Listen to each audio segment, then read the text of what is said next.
The day my husband left for his week-long business trip, the house felt unusually empty. The silence wasn't comforting, it pressed against me, heavy and unsettling. I tried to distract myself with small tasks, folding laundry, rearranging the kitchen, scrolling endlessly on my phone, but nothing worked. My mind kept drifting back to one person I had been avoiding for months, my mother-in-law. She had never liked me. Not openly. Not in a way I could clearly explain.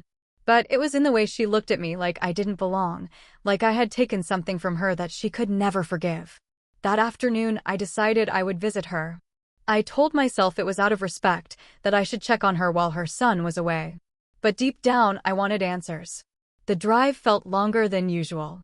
The sky hung low and gray, and when I finally arrived, her house looked exactly the same, quiet, neat, lifeless.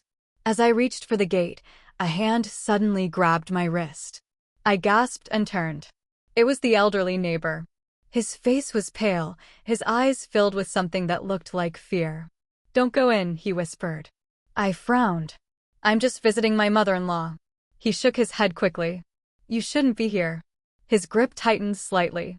"Something is wrong in that house." I tried to laugh it off, but the sound came out weak. "She's just strict." He leaned closer. "People go in, but they don't come out the same." A chill ran through me. "That doesn't make sense," I said. "I tried to warn others too," he murmured. No one listened.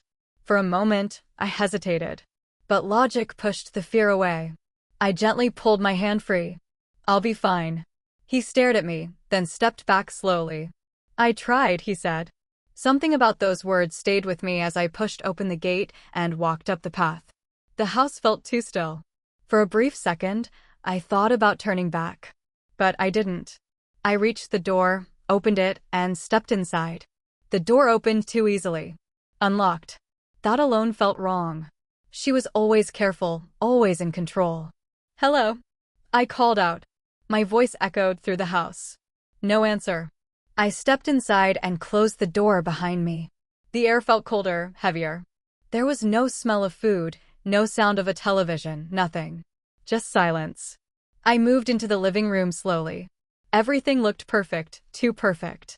The cushions were aligned, the table spotless, every object exactly in place. "Mom?" I called again. Nothing. That's when I noticed the clock above the fireplace. 3:17. I frowned. Then I saw another clock. 3:17. My chest tightened. I turned slowly, scanning the room. Every clock I could see on the wall, on the table, near the window, had stopped at the exact same time. 3:17. I checked my phone. 2:42. A cold feeling spread through me. Why were they all stopped? And why that time? The silence suddenly felt louder. Then I heard it, a faint creak from somewhere deeper in the house. I froze. "Hello?" I called again. No answer. But the silence that followed felt different, like something had heard me. I stood there, my heart pounding, straining to hear anything else. At first, there was nothing. Then again, a faint movement. Somewhere down the hallway. I swallowed and forced myself forward. Each step felt heavy, like I was walking into something I wouldn't be able to escape. The hallway stretched ahead, dimly lit. Doors lined both sides, slightly open. All except one at the very end. Closed. Locked. I stopped. Every other door was open. Why that one? I moved closer, my chest tightening. Something deep inside me whispered to stop, but I didn't listen. I reached out and touched the door. It was cold. Too cold. And then I heard it. A faint scraping sound from inside. My breath caught. "Is someone in there?" I whispered. No answer. Just silence again. But I knew what I heard. I stepped back slowly, fear rising in my chest. Whatever was behind that door, it wasn't normal. I forced myself away from the door, my mind racing.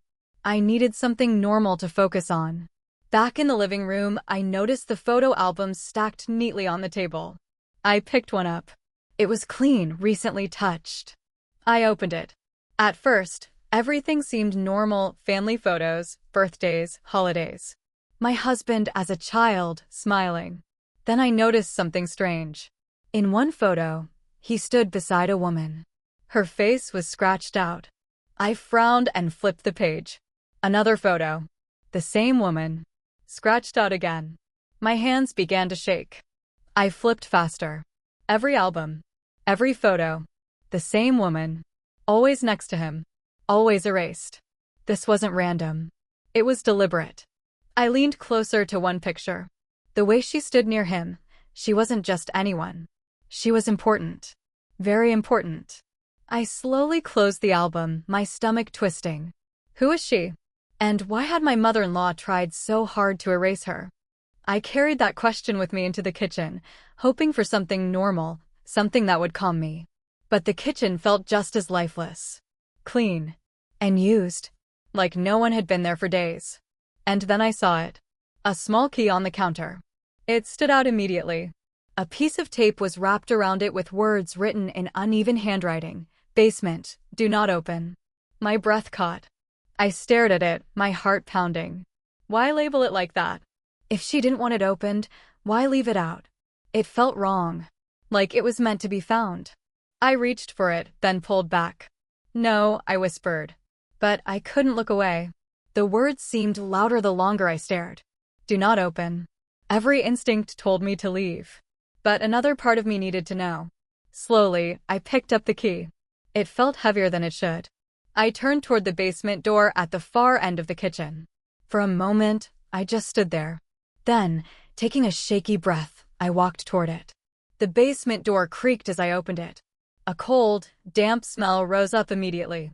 I hesitated at the top of the stairs, but I didn't stop. I stepped down slowly, each step echoing softly. The light flickered as I reached the bottom. And then I saw it. The walls were covered in writing. Names. Dozens of them. Each followed by dates. Some crossed out. Others circled in red. My chest tightened as I stepped closer. What is this? I whispered.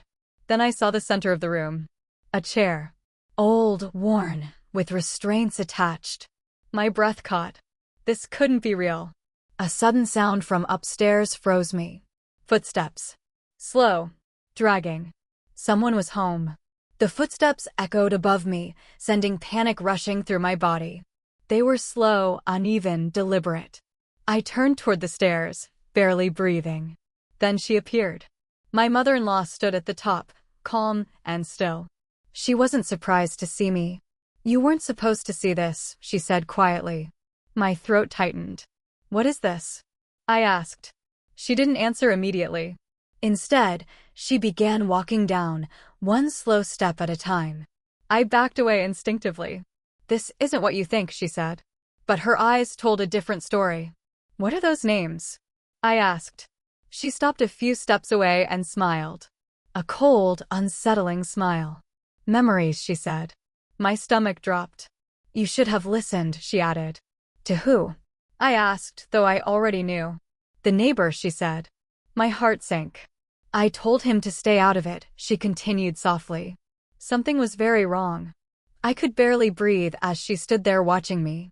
You've always been curious, she said. I could see it. I don't know what you mean, I said quickly. She smiled faintly. You remind me of her. My heart skipped. The woman in the pictures, she said. A cold wave washed over me. She wasn't supposed to be in my life, she continued. She tried to take everything from me. That was your son's mother, I whispered. She nodded. His real mother. My knees nearly gave out. What did you do? I asked. Her expression didn't change. I protected what was mine. The meaning hit me hard. You made her disappear, I whispered. She didn't deny it. Instead, she stepped closer. And now you're doing the same thing, she said. Fear surged through me. I'm not, you are, she interrupted. And I won't let that happen again. My heart pounded as I realized the truth. I wasn't just in danger, I was her next target. You don't understand, I said, backing away. I'm not taking him from you. You already have, she said sharply. Her calmness cracked, revealing something darker. He listens to you. He trusts you. Her voice trembled with obsession. I gave him everything. That's not love, I whispered.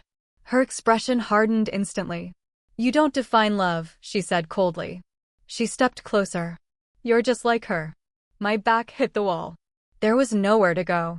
I made a mistake letting her live as long as she did, she said quietly. My breath caught. And I won't make that mistake again. She lunged.